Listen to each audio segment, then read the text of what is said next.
Le damos la bienvenida a todos el día de hoy a nuestro taller y le doy la palabra entonces a Ignacio, quien va a guiar la conversación de hoy. Bien, muchas gracias Francisca. No sé si todos pueden escuchar y ver la pantalla. ¿Vamos bien? Se ve muy bien. Bien, sí, perfecto. Bueno, muchas gracias a todos por conectarse hoy día. El tema que vamos a hablar hoy día es un tema que está muy en boga.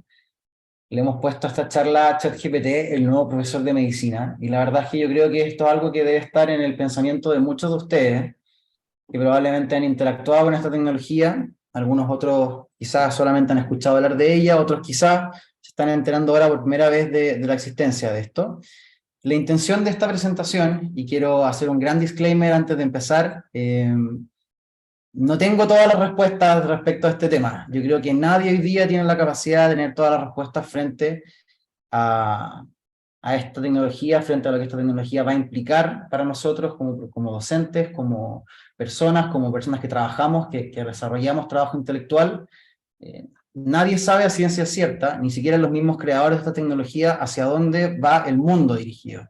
Solo sabemos que lo que esto está produciendo es un cambio muy significativo en muchas esferas de la vida, y evidentemente en la medicina y en la educación médica también está produciendo muchos cambios y vamos a tener que hacernos cargos de esos cambios.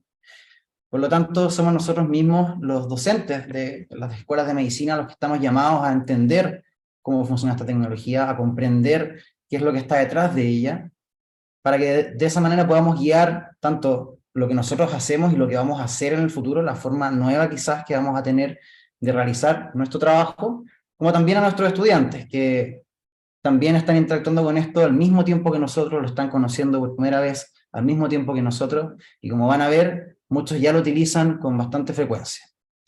Entonces, haciendo esa pequeña introducción, les quiero contar un poco de por qué les hablo yo de este tema.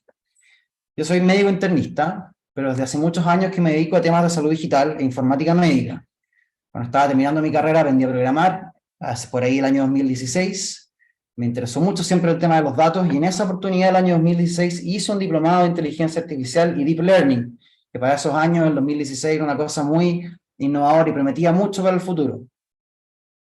Luego de algunos años de incertidumbre, entre que inclusive conseguiré dedicarme exclusivamente a eso, finalmente realicé mi especialidad en medicina interna y pude ver de primera mano cómo el campo pasó de ser una cosa inexistente para el mainstream, por así decirlo, en los años 2014-2015, a tomar algo de notoriedad alrededor del 2016 a 2018, a lo que ha sido en los últimos años, y particularmente en los últimos 6 a 8 meses.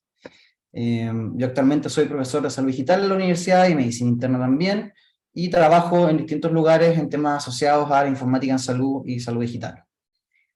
Como les decía, este tema de la inteligencia artificial se remonta a varios años atrás, en el caso de mi persona, cuando era bastante más joven y flaco, como pueden ver en esa foto del 2018.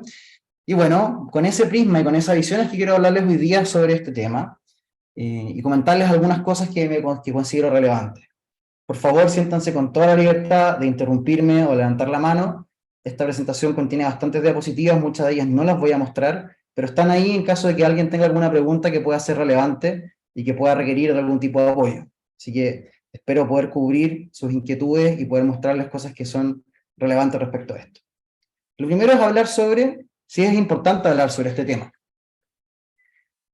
Tengo un grupo de ayudantes en la universidad a quienes les he preguntado hace ya un par de semanas atrás si conocían o utilizaban ChatGPT. Y ustedes pueden ver una linda curva normal, ¿cierto? Aquí falta una pregunta que no hice, asumí erróneamente que iba a ser menos este número, pero hay un superusuario dentro de mis ayudantes que hace uso avanzado de la herramienta, se los voy a mostrar hacia el final de la presentación.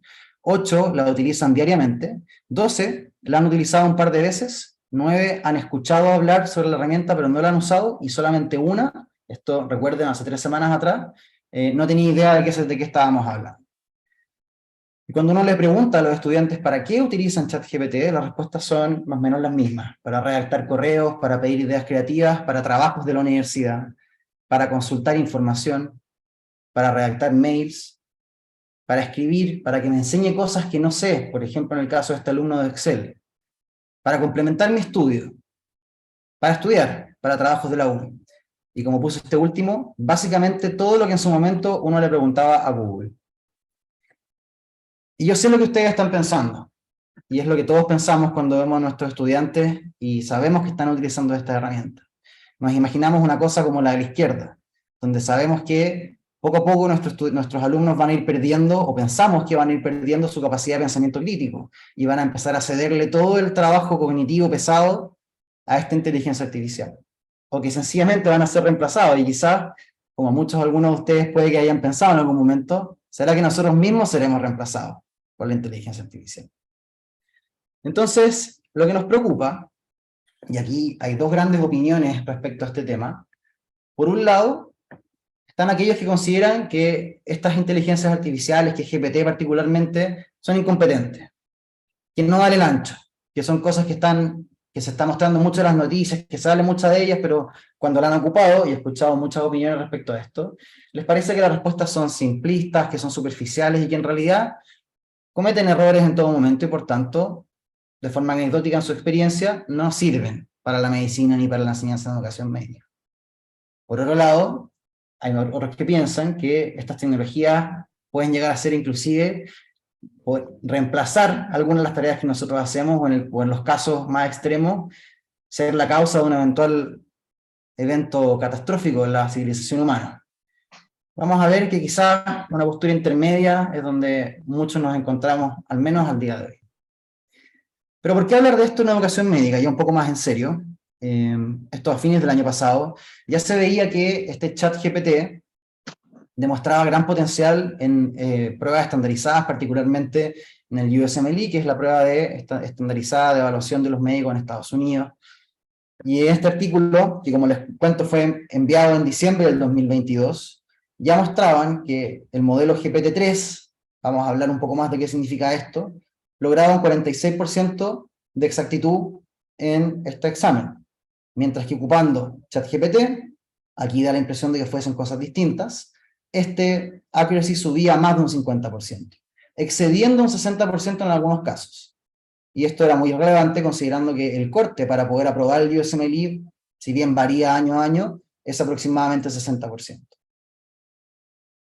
Sin embargo, en marzo de este año, es aproximadamente un mes atrás, se publicó este artículo sobre GPT-4, noten que acá hablábamos de GPT-3, y mencionaba un desempeño en el USMLE en los 3 steps de 83 y 84% aproximadamente, con un promedio de 83%. Es decir, en pocos meses, con la evolución de la tecnología, había habido un salto sustancial en el desempeño en una prueba estandarizada compleja como es el USMLE. Esto solamente quiero mencionarlo ahora para dejarlo de fondo, y me gustaría saber si alguien se atreve a compartir con nosotros una definición de qué entienden por inteligencia artificial.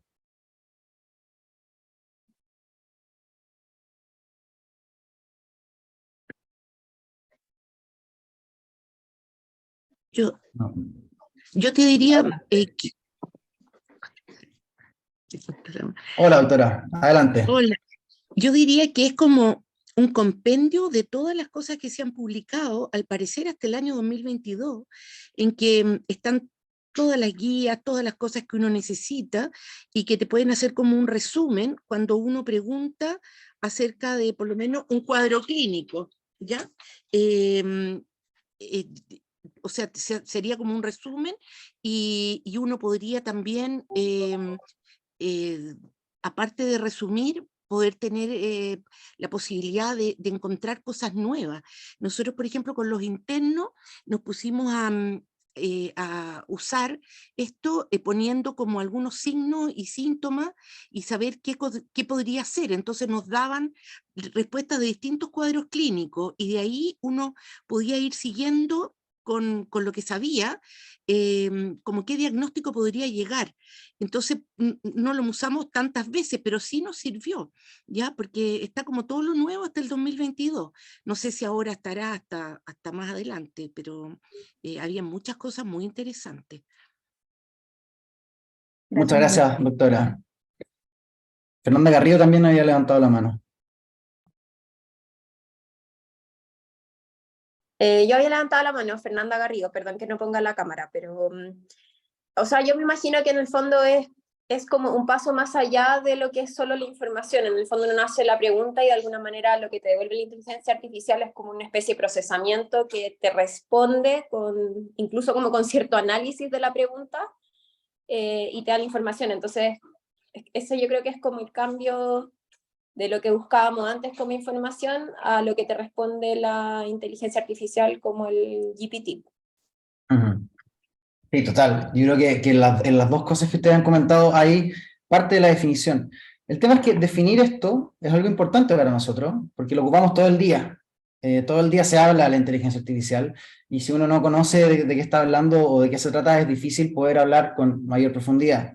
Y esto, en realidad, fundado, y estas son diapositivas robadas de presentaciones que yo hacía hace varios años atrás, en su momento se planteaba la definición de inteligencia artificial como las cosas que solamente que se pensaba que los computadores no podían hacer. Entonces aquí ustedes ven esta caricatura del año 2006 de cosas que los humanos habían ido perdiendo a mano de los computadores. Entonces se ve, solo un humano puede componer música en el estilo de Bach, ya no.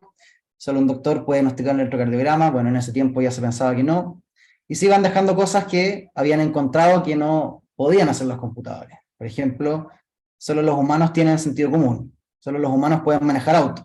Ustedes ya saben que año 2023, esas cosas, por lo que han ido viendo, ya no necesariamente nos pertenecen solo a nosotros. Pero yéndonos más a lo formal, las definiciones de inteligencia artificial tradicionales, y no quiero andar mucho en esto, solo para dar un poco de alimento al pensamiento, siempre han partido de la idea de la imitación ya sea del pensamiento humano, del actuar humano, versus el pensar racionalmente y el actuar racionalmente, haciendo la distinción en que nosotros como humanos generalmente no actuamos tan racionalmente y todos tenemos experiencias de nuestras o de conocidos de actuar irracional dentro del ser humano. Entonces, rápidamente las definiciones pasaron de la idea de imitar al humano, sino que a la racionalidad, concluyéndose a principios de los años 2000 que de las cosas más útiles como definición era imitar, o sea, buscar el actuar racional más que el pensar, que un sistema computacional pudiese demostrar un razonamiento racional que lo lleva a tomar buenas decisiones, por decirlo de alguna forma. El tema es que en general los grandes avances de la humanidad nunca se han logrado imitando directamente la naturaleza, sino a sus principios. Y si bien no es el objetivo de esta presentación hablar en detalle respecto a cómo están configurados estos sistemas, sí podemos decir que la definición tradicional de inteligencia artificial es el estudio y desarrollo de sistemas computacionales que son capaces de tomar decisiones racionales en torno a una tarea específica. Esta es una de las definiciones más aceptadas de inteligencia artificial hasta, digamos, el año 2022.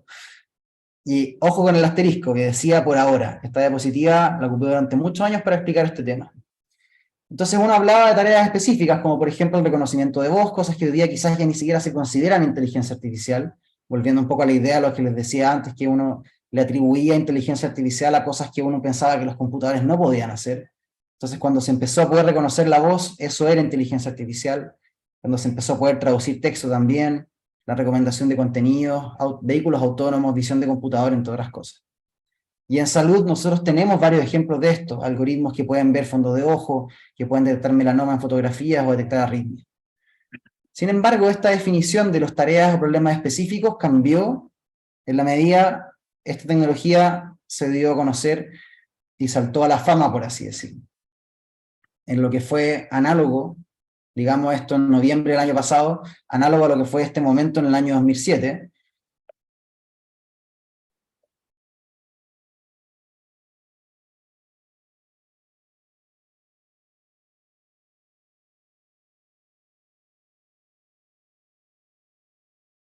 como un momento transversal y radical en la historia de la tecnología, en el cual, si bien llevábamos unos años de digitalización, hay un punto de inflexión en el cual la tecnología se globaliza y se masifica rápidamente.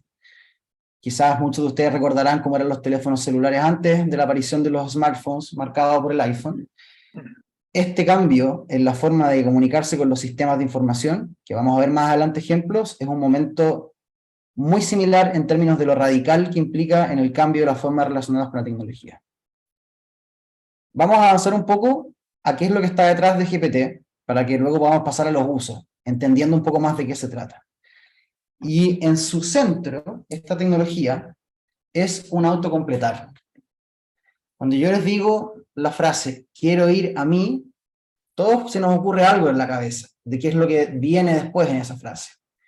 Nosotros ya hemos interactuado durante años con sistemas que autocompletan. Por ejemplo, el celular. Si ustedes ponen quiero ir a mí en WhatsApp, por ejemplo, WhatsApp les va a dar 3 opciones, pero si ustedes ven, solamente una de esas tiene mucho sentido. Quiero ir a mí también, no tiene mucho sentido, y quiero ir a mi cumple, tampoco. Este autocompletar está optimizado para mensajería de texto, es decir, trata de buscar palabras que sean más lógicas que de venir en esta secuencia en textos que son tipo mensaje. Google también tiene implementado una en el buscador, y si ustedes buscan en Google, también les va a aparecer la posibilidad de completar esa frase con algún tipo de contenido que sea relevante al objetivo de búsqueda. Les pongo otro ejemplo. Tengo mucha, bueno, dependiendo de su estado de ánimo, puede ser que tengan mucha hambre, que tengan mucha suerte, mucha alegría, mucha pena. Y aquí ustedes ven cómo el autocompletar de mensajería de texto tiene ciertas sugerencias, mientras que Google ofrece cosas diferentes. Por ejemplo, una canción, tengo mucha tos, síntomas, de hecho, inclusive cosas de la medicina. El tema es que esas tecnologías en general están basadas en los mecanismos más antiguos de procesamiento del lenguaje, y aparece en algún momento de la historia de la inteligencia artificial una forma de procesar texto que funciona como lo que ustedes ven aquí. El modelo, que no vamos a entrar en detalle en qué contiene, recibe una cierta cantidad de caracteres, predice un carácter, por ejemplo una palabra, y luego ocupa esa predicción para volver a preguntarse a sí mismo qué es lo que viene después. Este cambio en la forma de hacer las cosas fue permitiendo el desarrollo de las tecnologías que vamos a ver a continuación. Entonces, lo primero que quiero hacer, para empezar a que esto sea un poco más práctico, es mostrarles un ejemplo de cómo esto funciona por atrás. Antes de hablar de ChatGPT, hablar un poco sobre GPT, que es el modelo de lenguaje que tiene la capacidad de predecir y que es lo que está haciendo funcionar a ChatGPT. Entonces, si ustedes ven mi pantalla, no sé si la pueden ver. Voy a asegurarme de que sí, si la están viendo. Ustedes van a ver que estoy conectado al interior de lo que es OpenAI, que es la empresa que ha creado ChatGPT, y GPT en general la versión 3.5, que es la más conocida, y la 4. Entonces, lo que esta plataforma nos propone es que uno pueda escribir lo que uno quiera y el modelo va a autocompletar la frase. Entonces, si yo le planteo lo siguiente, tengo mucha, y le pongo enviar, el modelo va a autocompletar, y en este caso autocompleta con algo diferente a lo que nos sugirió tanto el autocompletar del celular como el autocompletar de Google. Entonces, si uno pusiera más contexto, completa la siguiente frase en el estilo de un poeta, por decirlo. Podemos borrar esto, y volvemos a poner autocompletar, y va a completar algo diferente. Lo que me gustaría transmitirles de esto, que probablemente es muy similar a lo que ustedes han visto en ChatGPT, es que esta tecnología ha estado disponible desde hace bastante tiempo. La capacidad de poder tener un autocompletador que en este caso tenga ciertas libertades y tenga ciertos parámetros como los que ustedes ven acá a la derecha. Otra cosa a notar es que yo estoy ocupando un tipo de modelo para hacer esta autocompletar. Existen varios tipos de modelos que yo pudiera ocupar para hacer la misma tarea, ¿ya? Vamos a hablar de eso un poco más adelante. Pero en resumen, a grandes rasgos, la tecnología o el gran salto tecnológico fue crear una tecnología que fuese capaz de autocompletar y que pudiese hacerlo de mejor forma que lo que existía antes.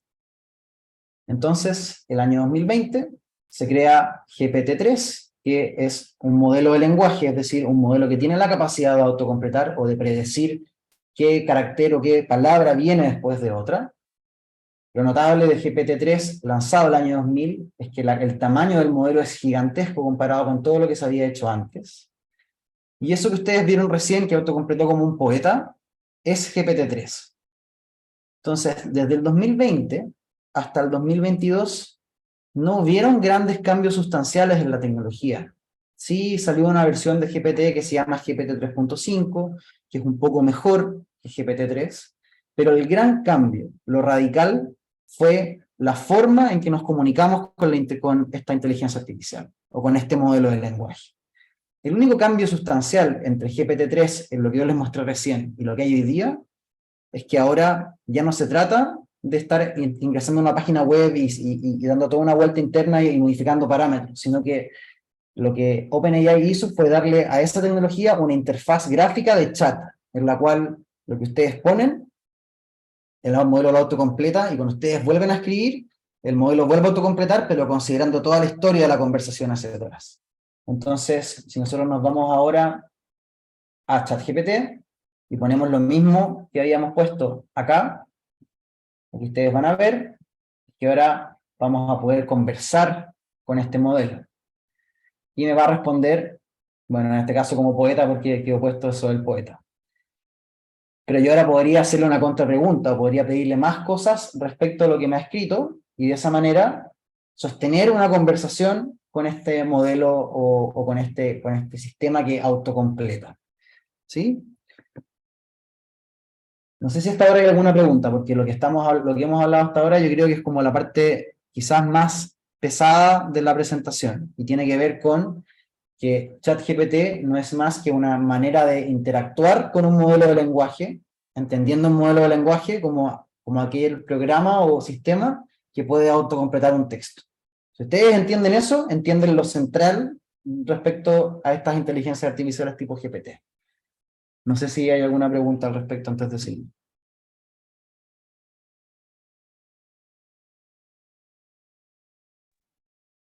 ¿Qué significa Ignacio. GPT? Perdón. La sigla GPT, podemos preguntarle al mismo ChatGPT la definición. Vamos a abrir una ventana nueva. Entonces aquí les voy a ir empezando a mostrar algunas cosas prácticas. Cuando uno conversa como les decía recién, la interfaz gráfica y la interfaz de usuario de este sistema mantiene en su memoria la conversación que yo tengo. Entonces, si le pregunto algo, probablemente es posible que me responda en el estilo de un poeta, y yo no quiero eso. Entonces, vamos a preguntarle a ChatGPT qué significa la sigla GPT en el contexto de modelos de lenguaje. Y lo va a explicar, bueno, en español, y va a entrenar, va a dar la sigla en el fondo en inglés, pero va a explicar en español. Esta sigla GPT lo que hace referencia es a un transformador. Y hace un rato atrás, en una de las diapositivas que les había mostrado, no quise mencionarlo porque era una cosa un poco más técnica, pero en el año 2018 se desarrolló esta tecnología, que son los transformadores, que son esta estructura que está acá oculta bajo este logo que dice GPT. Los transformadores son una forma de realizar este procesamiento para entrenar un modelo con la capacidad de predecir, que resultó ser sorprendentemente mejor a todo lo que se había hecho antes. Entonces, un GPT es un modelo generativo, preentrenado, basado en transformadores. Y esa es la sigla GPT, o Generative Pre-trained Transformer.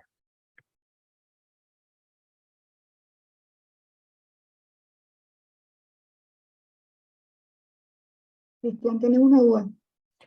Sí, Ignacio. Hola. Hola, hola.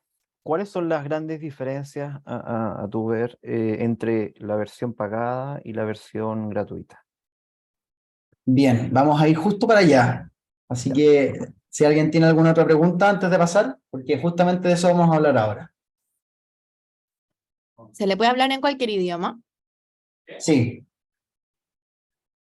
El entrenamiento es en todos los idiomas, y vamos a ver que el desempeño es relativamente similar, afortunadamente para nosotros, entre inglés y español, siendo ligeramente superior en inglés. Ignacio, Bueno, si sí. una pregunta, si 2 o 3 personas, alumnos, introducen una pregunta en un mismo contexto, ¿la respuesta va a ser la misma o es diferente para los alumnos? Es una excelente pregunta. Dentro de las cosas que vimos cuando les mostré esa interfaz, como esta de acá, que es la parte de atrás, por así decirlo, hay un parámetro que se llama temperatura, que controla qué tan aleatoria es la respuesta de ChatGPT, donde 0 es muy poco aleatoria, es muy predecible o determinística, y 1 es extremadamente aleatoria. Entonces, en general, estos modelos están programados en 0.7, que es como la configuración base de la temperatura. En esa configuración, es posible que reciban respuestas relativamente similares, pero no es descartable que reciban cosas diferentes. Cuando veamos técnicas, entre comillas, más avanzadas de ocupar la herramienta, uno puede pedirle que esto sea mucho más bajo. Puede uno especificarle una temperatura en la respuesta. Y de esa manera, probablemente, si uno le pone la respuesta, veámosla acá, sin el estilo de poeta, solamente bajando en la temperatura al modelo, probablemente va a responder cosas muy similares todo el rato. Si lo borro y le vuelvo a preguntar lo mismo, me va a responder, aparentemente esta versión del modelo es un poco ansiosa, y tiende a responder eso, cada vez que le pregunto, pero si le subo la temperatura, debiese responder cosas un poco distintas. Cambia la temática al menos respecto a su ansiedad. ¿Ya? Oye, a mí no me queda claro que ante un tema muy específico, ¿de dónde busca la información? ¿O cómo, Ya, o en qué se basa, digamos? es una excelente pregunta. Estos modelos de entrenamiento de lenguaje, cuando nosotros vimos en esta diapositiva de entrenamiento, en la práctica lo que hacen es que toman textos, infinitos textos que consiguen de muchos lugares, y los hacen predecir el mismo texto. Entonces, por ejemplo, si yo meto internet y agarro la página de Wikipedia, tomo la primera parte del artículo donde habla una neumonía es, y lo oculto la siguiente palabra y la hago predecirla, y lo entreno en predecir siguientes palabras. Entonces, estos modelos están entrenados en corpus gigantescos de texto, que desde el modelo 3 en adelante, es decir, desde GPT-3 en adelante, no es de público conocimiento cuáles han sido las fuentes en las cuales estos modelos han sido entrenados. Por lo tanto, la respuesta real a esa pregunta es que no lo sabemos. Presumimos que estos modelos han sido entrenados al menos en todos los libros que están disponibles de forma abierta, es decir, como de conocimiento público, de todos los papers que son de libre disposición, de Wikipedia completo, de Reddit completo, probablemente de todo lo que han podido sacar de Twitter. Y también se menciona, pero eso no tengo fuentes que lo puedan corroborar, que inclusive de estos portales que permiten descargar artículos de formas no necesariamente legales, pero las fuentes del entrenamiento no es 100% clara. ¿Y se van autoalimentando a su vez de los mismos chats con los usuarios o no? En el momento actual, no. Lo que la interfaz gráfica hace es que a uno le ofrece acá a la derecha la posibilidad de decir si la respuesta que el modelo dio fue me gustó o no me gustó, y la política de uso de OpenAI respecto a ChatGPT en su versión gratuita es que todos los datos que ustedes metan en ChatGPT van a ser utilizados por la empresa, probablemente más adelante, para reentrenar este modelo en sus versiones sucesivas. Pero los modelos que están hoy día disponibles, tanto el GPT 3.5 como el 4, que es el que vamos a hablar un poco más adelante, tienen un cut-off de entrenamiento a finales del año 2021, que fue lo que mencionó la doctora hace un tiempo atrás, un rato atrás. Estos modelos Ok, tienen su conocimiento solamente hasta fines del año 2021. gracias. Oye, Ignacio, una pregunta. Si es que uno le pide, no sé, por una definición de algo, pero uno quiere saber de dónde fue la fuente que sacó esa información, ¿se le puede pedir también? No es una buena idea porque como estos algoritmos están entrenados para predecir texto y autocompletar texto, lo que van a hacer es tratar de completar un texto que sea plausible, que venga después de esa definición. Entonces se ha visto que tienen un problema que se llama alucinación, en que alucinan fuentes que no existen. O sea, hacen referencia a papers que no existen, a libros que no existen, pese a que en oportunidades sí pueden dar respuestas correctas o efectivamente pueden dar fuentes correctas. Vamos a hablar un poco más adelante de mecanismos avanzados con los que uno puede pasarle una fuente para que el algoritmo haga algo con ese texto. Por ejemplo, crear preguntas, puede hacer resúmenes. Ignacio. Perdón, doctor, veo dos manos levantadas, el doctor López y... Sí. Entonces las manos, once las manitos. Una consulta así, muy quizás básica, pero yo entiendo que estos procesos se avienen bastante bien con información tecnológica, de información tecnológica, científica. ¿Qué pasa con la información que es más abstracta? La información que no es matemática, que no es blanco y negro, sino que son conceptos que son más, más relativos. Por ejemplo, información humanística, por ejemplo, o sea, cosas de valor, cosas que son, digamos, de contexto más filosófico, donde pueden existir muchas verdades también. Entonces, ¿cómo se las arregla este sistema para poder, claro, porque si uno le puede preguntar cosas, puede responder cualquier cosa, ¿no? Y que es parcial o es una respuesta arbitraria. Entonces, ahí uno entra, claro, cuando las cosas son cuantitativas, ahí no hay mucho problema, porque la cosa es o no es así cuando estamos hablando de cosas tecnológicas o científicas o de medición o de método científico. Pero cuando entramos a otro terreno de conocimiento que a esta altura del partido parece ser más trascendental que lo meramente tecnológico, ¿no es cierto? Ahí, ¿cómo se la arregla este equipo? ¿Mm? Sí, excelente pregunta. Bueno, hay varias respuestas para eso. Lo primero es que la empresa que tiene este producto, este servicio, tiene cierta línea editorial, por decirlo de alguna forma. Y parte del entrenamiento final, que una cosa es entrenar el modelo base, ¿cierto? Ocultándole texto y luego haciendo que prediga el texto y se haga muy bueno prediciendo texto haciendo eso.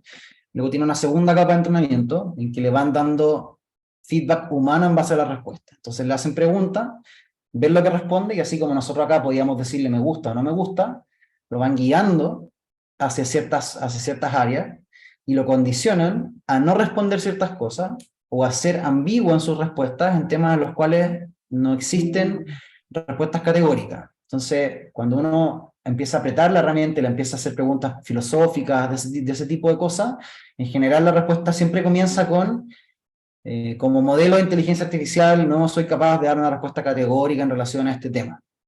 Pero, y luego generalmente lo que hace es que entrega argumentación por ambos lados, si es que es un tema que no es sensible o polémico.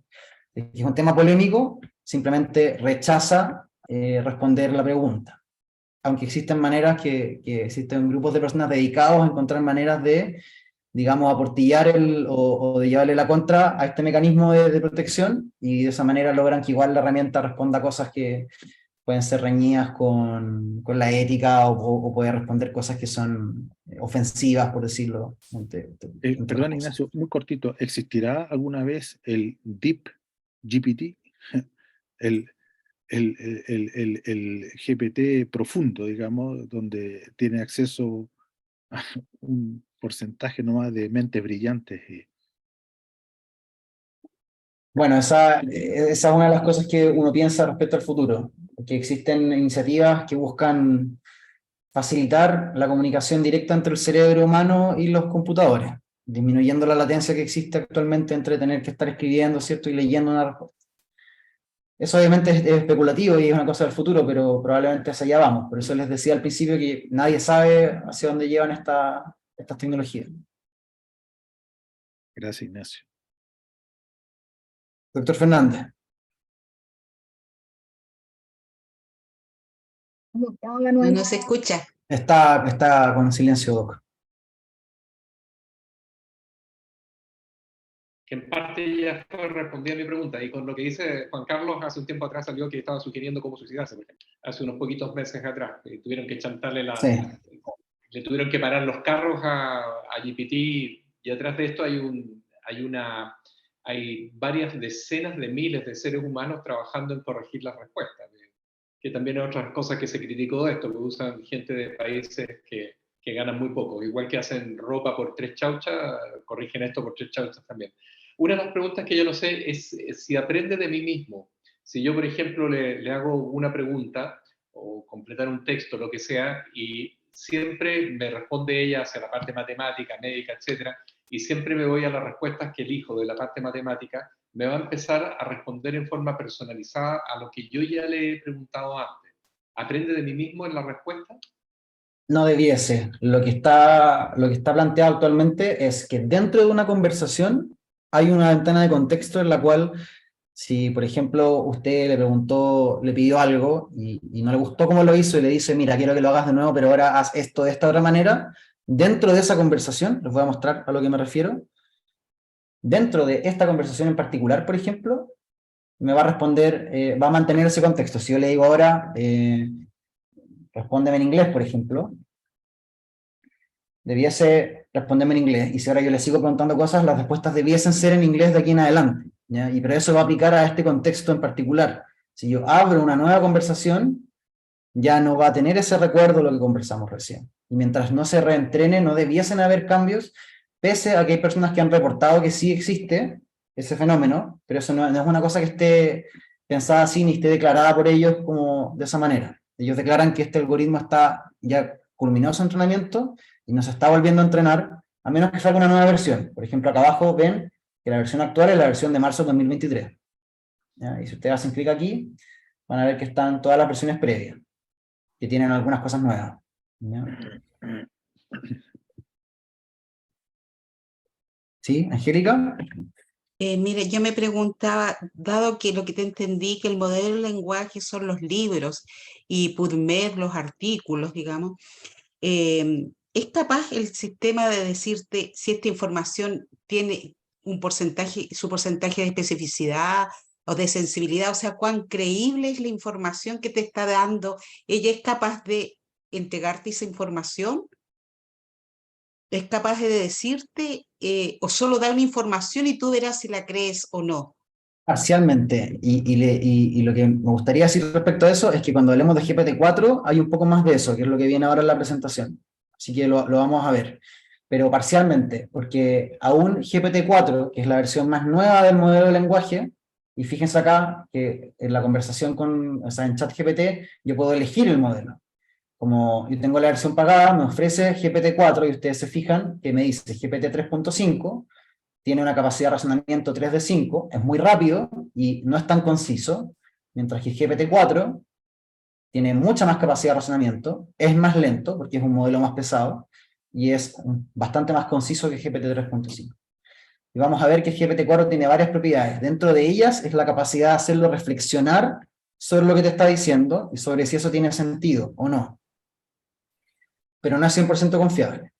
Todavía requiere supervisión y yo diría supervisión, es difícil pensar en dejarlo automatizado y no ver lo que está haciendo. Pero sin duda que ayuda.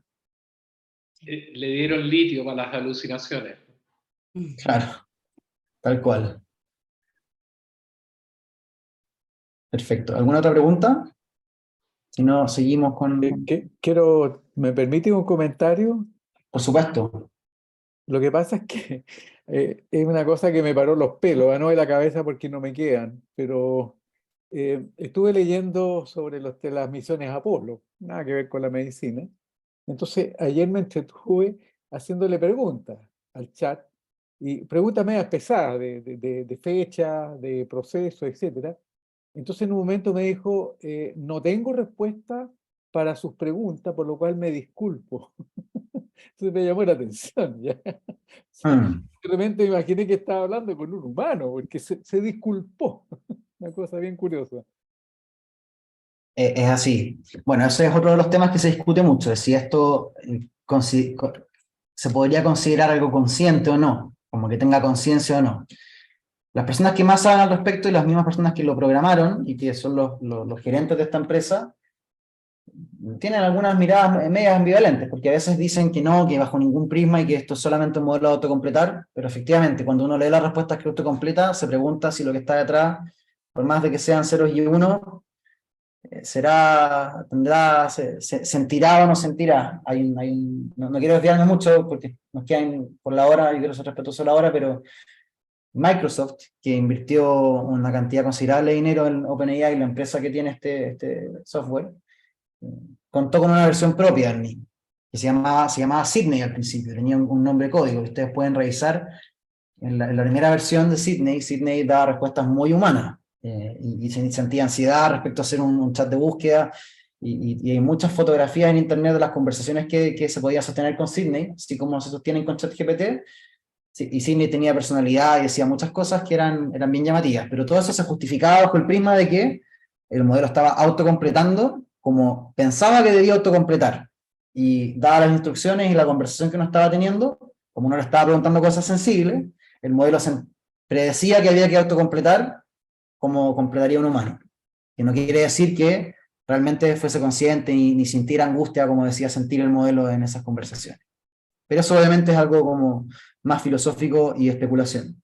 Quiero continuar porque la premisa hoy día era hablar sobre cómo esto impactaba la educación médica. Entonces vamos a poner un poquito el acelerador y vamos a hablar sobre lo que viene, que es GPT-4. GPT-4 es la nueva versión de este modelo de lenguaje, que tiene como gran cambio que el modelo tiene muchísimos más parámetros, es decir, componentes internos que se entrenan, muchísimos más. O sea, si ustedes ven acá, ese puntito que apenas se ve es el tamaño de GPT-3 y ese es el tamaño real de GPT-4, estimado porque OpenAI no ha entregado mucha información, pero es lo que se estima. Y se sabe también que GPT-4 ha sido entrenado con muchísima más cantidad de datos que GPT-3, que ya tenía un desempeño increíble, que fue lo que todos conocieron desde octubre del año pasado, y que es lo que todos acceden cuando no pagan, porque GPT-4 hoy día es solamente disponible con pago. Entonces, como les mostraba, ustedes pueden elegir con qué modelo de lenguaje quieren tener la conversación, y esa es otra cosa importante, que al final, como grandes resúmenes de esta conversación, GPT es el modelo de lenguaje, que es un transformador preentrenado generativo, y sobre ese modelo es que se puede entablar una conversación, y se pueden hacer otras cosas que les voy a mostrar al final. Estos son solamente 2 artículos. Si alguno de ustedes tiene realmente mucho interés, yo sinceramente sugiero que los lean. Nosotros debemos saber de estas cosas, debemos conocer, pero el meollo y lo significativo de estos 2, que son el reporte técnico de la empresa OpenAI y los experimentos iniciales con GPT-4 de muchos científicos de Microsoft que tuvieron acceso a la tecnología, es que se observa la aparición de propiedades emergentes en el modelo, es decir, cosas que no se esperaba que el modelo pudiera saber hacer, pero que, producto del tamaño de la cantidad de parámetros y la cantidad de entrenamiento que tiene, obtiene propiedades que emergen, así como emergen propiedades emergentes cuando se juntan moléculas y cuando se juntan células, emergen propiedades. Aquí también se ha visto la emergencia de propiedades. Aquí un listado, solo para nombrarlas, de nuevo, por el honor al tiempo: la capacidad de integrar, cuando se integra con un modelo de visión, la capacidad de poder ver imágenes y entender lo que está en las imágenes, poder generar imágenes, poder generar música, cosas que no están disponibles al público hoy día, pero que sí puede hacer el modelo, la capacidad de generar código, de entender código, la capacidad de hacer matemática, de derivar teoremas matemáticos, de probar teoremas matemáticos, un montón de propiedades emergentes que no se esperaba que pudiesen ocurrir solamente con un modelo que, recuerden, está entrenado para predecir texto, nada más que para predecir texto. Eso es lo sorprendente de esto. Y bueno, esto solamente para mostrarles el grado de cambio que hay con GPT-4 respecto a GPT 3.5 en azul, el desempeño de GPT 3.5 en muchas tareas, en muchas pruebas estandarizadas de distintos tipos. Hay varias en que GPT 3.5 es muy buena, y eso justifica lo bueno que nosotros lo vemos cuando interactuamos con él, pero GPT-4 es radicalmente mejor en muchísimas otras áreas, como en física, en área cuantitativa, en tema de leyes, el examen de leyes, bueno, y también en el USMLE, como vimos al principio de la presentación. Y respecto al lenguaje, que fue lo que alguien preguntó hace un rato atrás, aquí se ve que GPT-4 en inglés, bastante similar a GPT-4 en español, para un montón de preguntas complejas que están contenidas en un conjunto de evaluación que se le aplica a estas inteligencias artificiales para ver qué tan buenas son. Una propiedad emergente, por ejemplo, es la capacidad de entender el humor. Le subieron esta foto a ChatGPT y le preguntaron qué es lo que es chistoso de esta foto, o qué es lo llamativo de esta foto.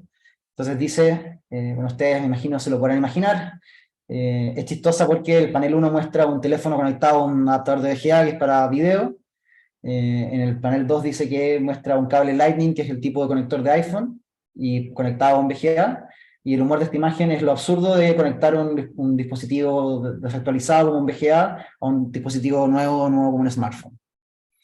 Ese tipo de cosas son de las propiedades emergentes. Pasemos entonces a usos en docencia, y aquí va un poco lo que yo les decía al principio. Nadie tiene la respuesta para esto. Nadie sabe realmente para qué se puede usar. Solamente ustedes, con su creatividad, su experiencia, y haciendo cosas tan interesantes como lo que escribía la doctora Evia, que es interactuar con sus alumnos y la herramienta, van a poder descubrir usos para esta herramienta en su quehacer en la docencia. Obviamente, para que seamos meta, vamos a preguntarle a GPT-4 qué opina respecto a esto. Entonces, bueno, yo ya les había adelantado, esta interfaz lo ocupa como chat, y lo que uno escribe acá se llama prompt. Ese es el nombre, y lleva una P y una T, que a veces uno lo ve mal escrito como prompt, o prompt es prompt, y es una solicitud, ¿ya? Y esto está dando espacio o cabida a que muchas personas se dediquen a pensar en cómo preguntarle a los modelos para obtener mejores resultados, porque en definitiva lo que uno obtiene es respuesta directa de lo que uno pregunta.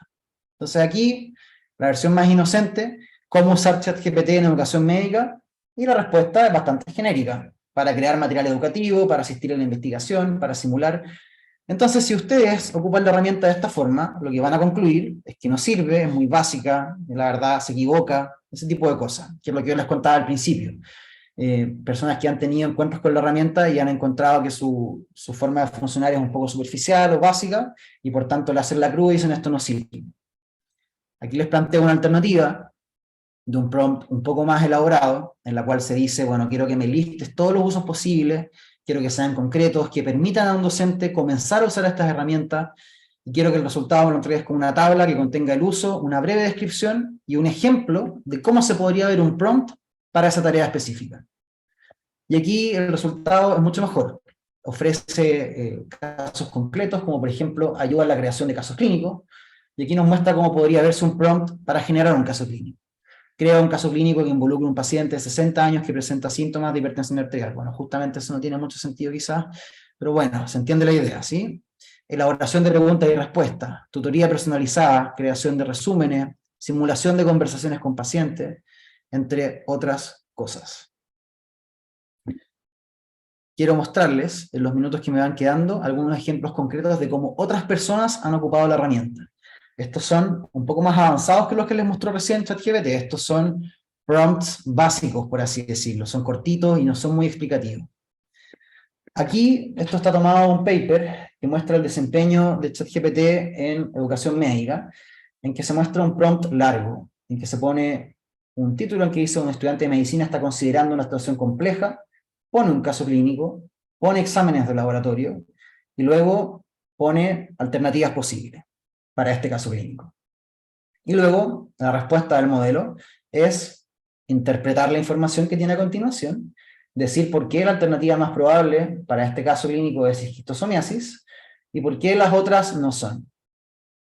Entonces, como esto es un chat, lo que en este artículo muestran es que el profesor le dice, bueno, pero el estudiante se equivocó y seleccionó otra alternativa. Por favor, explícale al estudiante por qué no la respuesta correcta.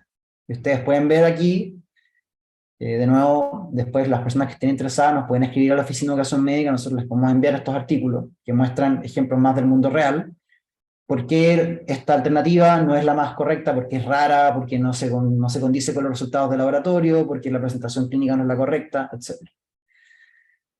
Luego le pregunta por qué el estudiante podría haber pensado en seleccionar malacoplaquia, que quizá al docente no entiende por qué, o qué es lo que el estudiante pudo haber pensado. Y esto es una de las propiedades emergentes de GPT-4, que es la capacidad de insight o de reflexión respecto a qué es lo que pensó una persona que la llevó a tomar una decisión. Y aquí dice, ¿por qué piensa que el estudiante pudo haberse equivocado y haber elegido esa alternativa? Y la última, que me parece muy interesante como otro ejemplo del mismo caso, en que poniéndole el mismo escenario anterior le dice, puedes cambiar la historia o los exámenes de laboratorio en lo menos posible para hacer que otra alternativa sea la causa más correcta. Por favor, lístame los cambios que hiciste una vez que hayas alterado el caso. Finalmente, resumen por qué hiciste los cambios que hiciste para que esa alternativa sea la más correcta.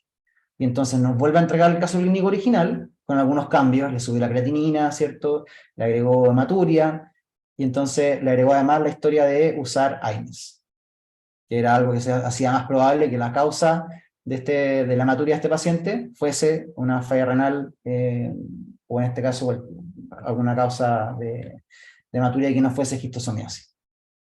Evidentemente que estas cosas no pretenden reemplazar la labor del docente. Pero si uno tiene una herramienta que lo puede ayudar a empezar a desarrollar preguntas, o a ir depurando preguntas, o haciendo cambios en las preguntas, nos va a permitir amplificar nuestra capacidad de poder desarrollar contenido. Aquí le vuelvo a pedir, pero que ahora lo haga aún más evidente, entonces le sube aún más el valor de la creatinina, me parece que le agrega anemia y hace algunos otros cambios que hacen aún más marcado la aparición de falla renal en este paciente. Ahora les planteo otro escenario, también bien descrito, el uso de esta herramienta para responder preguntas de selección múltiple. Entonces, supongamos que ustedes están haciendo preguntas de selección múltiple, las quieren probar, pueden practicar con el mismo ChatGPT y ver qué les responde a sus preguntas, para ver si la pregunta se entiende. ¿Sí? Entonces, así se vería un prompt. Le decimos a continuación, tienes una pregunta de selección múltiple sobre algún tema de contenido médico, se pone el ejemplo y el algoritmo va a responder la pregunta. Entonces, yo quería traerles una demostración in situ de esto. Esta que está acá es una pregunta de una asignatura de medicina, una asignatura clínica, que se hizo el año pasado. Obviamente esta pregunta ya después de hoy día no se va a poder volver a ocupar, pero vamos a ponérsela al modelo y vamos a ver qué responde. Bueno, les cuento que se trata de un paciente con una EPOC exacerbada y que tiene acidosis respiratoria y que además, bueno, vamos a ver qué comenta el modelo. Entonces, le ponemos la pregunta, el enunciado, ¿cierto? Un hombre de 70 años, diabético, fumador, que consulta por dificultad respiratoria, que tiene, ¿cierto? Está saturando, ¿cierto? Que tiene sibilancia, que tiene unos gases arteriales con retención de CO2 y hipoxemia. Y vamos a ver cómo el algoritmo va a ir respondiendo. En este caso, las veces que lo he probado, siempre responde correcto, que es una exacerbación de un EPOC, que tiene una insuficiencia respiratoria hipoxémica hipercápnica tipo 2, que esperaría encontrar la radiografía de hiperinsuflación pulmonar y eventualmente infiltrado si hubiese una infección asociada, y los pilares del tratamiento. Ustedes van a ver que en este caso probablemente no va a decir ventilación mecánica no invasiva, que sería una indicación en el caso de este paciente, pero ahí uno puede seguir preguntándole, y en este caso si uno le pregunta respecto a ¿tiene alguna indicación especial de apoyo ventilatorio? Es probable que responda con el tema de la ventilación mecánica no invasiva, como ustedes pueden ver acá. Entonces este es otro escenario en que ustedes pueden ver cómo esta herramienta nos puede apoyar en el trabajo docente. Voy a mostrar algunos ejemplos más y con eso cerramos y damos espacio a las preguntas. Esto que ustedes ven aquí es un mapa mental. Recordarán algunos que estuvieron en la sesión del año pasado, en que yo les mostré cómo crear mapas mentales y les hablé una aplicación para crear mapas mentales. Este mapa mental lo hicimos hoy día con los alumnos de cuarto año, pero no lo hicimos manualmente. Le preguntamos a ChatGPT que nos hiciera un outline de dolor torácico, incluyendo una aproximación estructurada a las principales patologías que puedan causarlo. La idea era que no incluyera nada que no fuera una causa de dolor torácico y que considerara que está orientado a alumnos internos de medicina y no a subespecialistas. Ustedes pueden ver aquí cómo el modelo entrega una respuesta que contiene, una vez que uno copia y pega esto en la aplicación, aparece esto como resultado, ahorrando bastante tiempo. Pero evidentemente este modelo no está completo. Entonces lo que hicimos con los alumnos hoy día fue ver cómo se utiliza la herramienta, cómo la pueden ocupar para su propio beneficio, para poder estudiar y para poder generarse mapas, pero luego la complementamos y la mejoramos revisando los contenidos y incorporando sus propios conocimientos. Llegamos a un modelo mucho más acabado del diagnóstico diferencial de dolor torácico. Otro ejemplo, tenía que realizar una tarea muy compleja que era pasar 500 electrocardiogramas de un formato en PDF a un formato en PNG, que es una imagen, y en vez de, bueno, yo sé programar, pero en vez de programarlo, puedo preguntarle así de sencillamente que cree código, que transforme los archivos en PDF y los convierta en PNG, y este código funciona inmediatamente sacado de aquí, transforma los archivos en PNG. No tengo que hacer ninguna modificación al código, salvo el directorio en el cual tenía que estar el archivo. Entonces, estos son algunos ejemplos. Como les digo, solamente a ustedes se les van a poder ocurrir. Esto que está acá, esta tabla, puede ser un buen inicio, un buen origen. La literatura está llena de ejemplos de cómo ocuparlo. Y en realidad, lo único que me gustaría dejarles el minuto que me va quedando son dos de las limitaciones que tiene este modelo. El primero es que tiene una ventana de contexto, por así decirlo, que esto es así como está declarado en la página web, pero en la práctica significa que le caben 3 páginas de texto, ¿sí? O sea, no le cabe texto infinito, uno no puede poner un prompt eterno. GPT-4 tiene bastante más capacidad para recibir un prompt más largo, pero si ustedes ponen un texto muy largo, lo que les va a pasar es que o no se los va a recibir, o va a olvidar lo que ustedes pusieron al principio y va a dejar de considerar. Sin embargo, y aquí respondo a las preguntas que ustedes hacían antes sobre las fuentes, ustedes también, aprovechando esa ventana de contexto, pueden ustedes mismos, por ejemplo en este prompt, en que le digo que tiene que crear un control para un tema en particular, le puedo pasar la materia en lo que quepa dentro de la ventana de contexto, y una vez que haya leído la materia me responda con quién lo leyó, y luego le digo que me cree preguntas, y esas preguntas están relacionadas con el contenido que yo le administré, y no con lo que el modelo tiene en su entrenamiento previo. Entonces, si yo tengo la capacidad de aprovechar esa ventana de contexto, puedo asegurarme o disminuir el riesgo de que el contenido que el modelo utiliza para hacer su respuesta sea lo que él está preentrenado y utilice, si no, lo que yo le estoy pasando. ¿Ya? Esa es una forma de disminuir la limitación número 2, que son las alucinaciones. Sí, me quedan un par de diapositivas y veo que hay hartas preguntas, entonces lo que les voy a mostrar ahora lo voy a pasar muy rápido, solo para aquellos que esto ya lo que vieron ahora, todo lo conocieran y quisieran conocer algo nuevo. Todo lo que nosotros estamos hablando está siendo utilizando la plataforma de ChatGPT en que ustedes se conectan a través de internet ocupando un explorador, como por ejemplo Safari o Chrome. Entonces ustedes se meten y hacen clic y escriben: hola ChatGPT, por favor hazme unas preguntas de medicina interna, y eso se va a un servidor, el servidor hace lo que tiene que hacer y les manda la respuesta, y eso les aparece a ustedes en la pantalla. Sin embargo, el uso avanzado de esto, para quienes en algún momento se puedan interesar en ir más allá, permite que uno converse programáticamente con esta plataforma. Ya no tenga que ocupar la página web. Les doy un ejemplo. Supongamos que yo quisiera revisar abstracts de papers para extraer si es que el contenido del abstract conforma a una pregunta Picot, por ejemplo. Si yo hago en la página web, voy a tener que copiar cada abstract que quiera revisar y preguntarle, y la verdad es que en general funciona bastante bien. Me dice si es que el componente de población, de intervención, comparación, aplica o no aplica para el abstract que le acabo de poner, como un primer filtro. Sin embargo, si uno busca en PubMed la cantidad de estudios que tienen que aparecen con esta búsqueda, son 3.900, por lo tanto podría estar, o mejoro la búsqueda, o voy a estar hasta el próximo año revisando artículos. Pero si uno utiliza la aproximación programática, uno puede programáticamente, y yo sé que les estoy mostrando código y no me interesa manejarlos, pero lo que ustedes pueden ver aquí es que yo puedo hacer un programa que le mande la instrucción, lee el siguiente abstract, luego tome un abstract de una lista, y luego le agregue la parte final de si conforma o no conforma a una pregunta Picot, y eso lo mando, y lo que me devuelve lo guardo en una base de datos. Y eso lo puedo dejar andando, y en 10-20 minutos tener analizados los 3.900 artículos. Este tipo de usos son los que van a revolucionar el mundo, no probablemente el usar la interfaz gráfica de ChatGPT, que es lo mismo que algunas personas han empezado a hacer cuando conectan GPT a herramientas externas. Porque si ustedes se fijan acá, es como que ChatGPT estuviera conectado a PubMed cuando hace eso.